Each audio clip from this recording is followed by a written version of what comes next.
vamos falar agora de magia egípcia com o quadro Conexão X. Olá, Cris!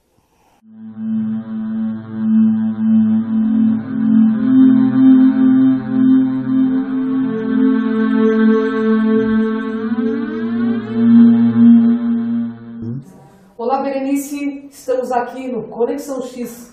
E aqui nós queremos acreditar. Para isso nós trazemos pessoas que pesquisam o assunto. E hoje o assunto é magnífico. Nós vamos falar com um egiptólogo. Ele chama José Alves. Tudo bem, José? Saudações. Seja bem-vinda. Prazer é todo meu. Pela presença, viu? Prazer é todo meu. Honra enorme estar contigo aqui no Conexão X. José, nós vamos falar de magia egípcia, certo? Sim. E como funciona essa magia do Egito? Conta para o nosso internauta. A magia do Egito, preciso fazer uma pequena sinopse para situar a questão no tempo e no espaço. Então nós temos o Vale do Nilo dividido em duas terras, a princípio. Mequem, que mais tarde vem se chamar Hieracómpolis, e Buto, né, anteriormente chamada de Pe e Dep. No Alto Egito, no sul, nós temos um rei-deus, um rei feiticeiro, adorador de Sete, da serpente, e no Baixo Egito nós temos um rei-deus adorador do tótem do falcão, Horus. Ao longo do Nilo foram estabelecidos nomos, na língua egípcia chamado Espes, sendo que ficaram 20 no Baixo Egito e 22 no Alto Egito. Cada nomo era regido por um rei feiticeiro. Durante um tempo longo, houve batalhas entre esses reis feiticeiros, até que um acaba vencendo. Esse rei feiticeiro, Menei, ou Menes, ele se torna o primeiro faraó. Faraó é uma palavra que vem de Per-A, que significa a grande morada, mas também significa o grande domínio. O que acontece é um processo complexo de solarização, onde esse rei feiticeiro, ele alcança a palavra secreta nas trevas, ele alcança o conhecimento do sol negro, que é o sol que está atrás do sol, e ele estabelece esse domínio, onde vai erguer a civilização faraônica. O feiticeiro, ele é aquele que aniquila as paredes dimensionais entre a ficção e a realidade, entre a vida e a morte, entre a luz e as trevas, e se ergue como autogerado, no tempo entre os tempos, no tempo anterior ao tempo e no tempo do não tempo. Olha que lindo, né? A civilização egípcia ela trabalha com esse tempo primordial, com essa potência estática que se manifesta numa realidade imediata. Olha que maravilha, hein? E vamos falar um pouquinho dos processos do pensamento mágico. Então, o pensamento mágico, eu abordo a tradição egípcia segundo o pensamento mágico para inserir as pessoas dentro do pensamento egípcio. Como os egípcios pensavam? Era uma maneira diferente da nossa. Nosso pensamento, que é bastante baseado no pensamento grego, nós temos aquela visão aristotélica. Ou uma coisa é uma coisa, ou é outra coisa. Ou é preto ou é branco. Ou é bem ou é mal. Ou é alto ou é baixo. Os egípcios, eles compatibilizavam as estruturas antagônicas, né? Então ele quebra essa linearidade, essa lógica, né? O pensamento mágico se deve ao seguinte: para que eu descreva um objeto mágico, eu não posso descrevê-lo com a linguagem ordinária, vulgar. Eu preciso usar uma linguagem mágica para descrever um objeto mágico. Para enxergar o objeto mágico, eu preciso despertar uma visão mágica. E, por último, eu preciso me transfigurar em mágico também, para agir em simbiose com o mistério mágico. Olha só. E como que era a percepção egípcia?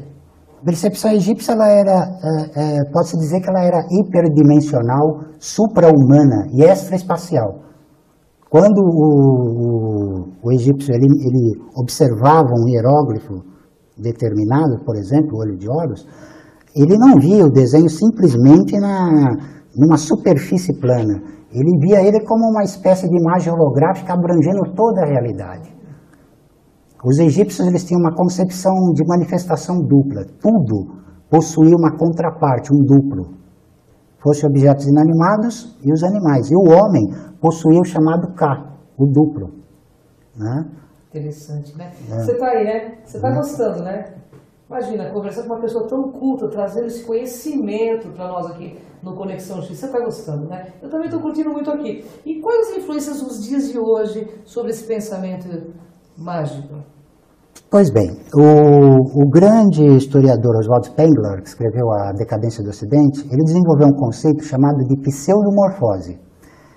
O Spengler ele desenvolveu um estudo na qual ele compara as civilizações, a ascensão, o crescimento, o florescimento, o envelhecimento e a morte das civilizações como um indivíduo vivo. Né? Mas quando essa civilização morre, segundo Spengler, ela não morre absolutamente.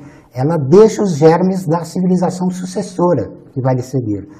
No caso egípcio, ao meu ver, a sua influência se dá mais pelas ciências marginais. A alquimia, a cabala, o gnosticismo e o hermetismo principalmente, sobretudo. Que bacana, né, gente? Olha, aqui na Conexão X, espiritualidade é cultura e cultura espiritualiza, né? Qual é a diferença entre o pensamento egípcio e o grego? Você pode dar algum exemplo para o nosso internauta? Posso. Aproximações do pensamento grego com o egípcio e com o pensamento oriental, nós vamos encontrar no Heráclito. Heráclito ele era chamado Heráclito Obscuro justamente por isso. Ele saía fora desse pensamento voltado para o irracional, para a magia, para o obscuro. Os sábios egípcios diziam que o obscuro era explicado pelo mais obscuro ainda. Esse é o foco da doutrina egípcia, do pensamento egípcio. O pensamento grego, depois com Aristóteles, ele vai se desenvolvendo em categorias de definições absolutas. Ou é uma coisa ou é outra, como eu disse anteriormente. O pensamento egípcio ele se baseia num esquema geométrico muito importante, que é o vazio masculino no centro, o imutável masculino no centro e a emanação do dinamismo feminino na periferia, na borda. Esses dois processos, eles, como no tantrismo indiano, ele opera todos os processos do universo. E está simbolizado pelo faraó, que é esse princípio vazio masculino sentado no trono, que é feminino, que é o hieróglifo que está sobre a cabeça de Ísis. Né? Se for fazer um levantamento etimológico, é interessantíssimo. Esse conceito dinâmico de poder egípcio é chamado de Sekhen. Sekhen que tem uma semelhança com o termo indiano Shakti, que é a palavra para poder no tantrismo. Né? Então nós temos o vazio numa relação sexual mágica com a não existência. O vazio e a não existência criando a obscuridade sem nome, o inominável.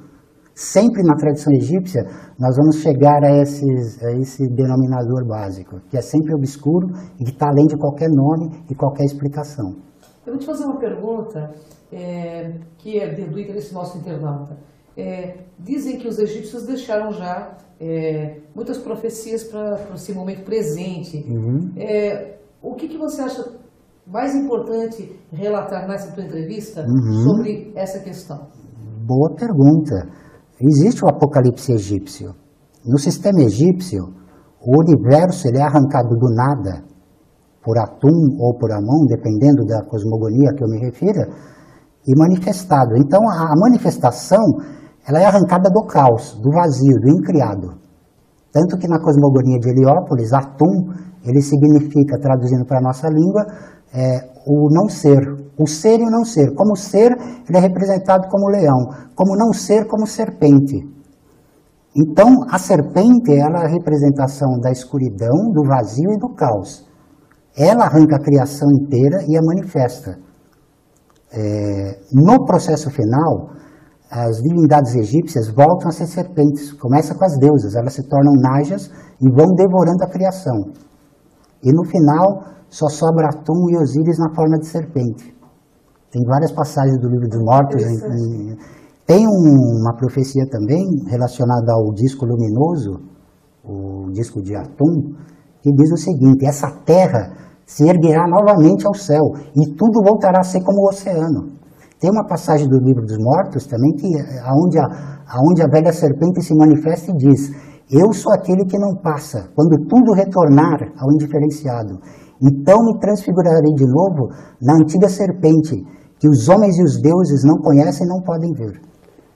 E o retorno dos deuses? Então, o retorno dos deuses. Há um conceito egípcio chamado de Zep-Tep. O Zep-Tep, ele é esse estado primordial incriado. O egípcio, ele não tem, a visão egípcia ela não é exatamente linear, como a nossa. Ela compreende, deixa eu tentar explicar melhor, vamos ver se vocês acompanham meu raciocínio. Imagina o ponto, imagina as justaposições infinitas do ponto formando a linha. Imagine as justaposições infinitas das linhas formando o plano. Imaginem as justaposições infinitas dos planos criando o volume. Imaginem as justaposições infinitas dos volumes criando o hipervolume. E a justaposição infinita dos hipervolumes retornando ao zero absoluto, a espiral. Então nós temos a linha, um desdobramento paralelo que é o duplo.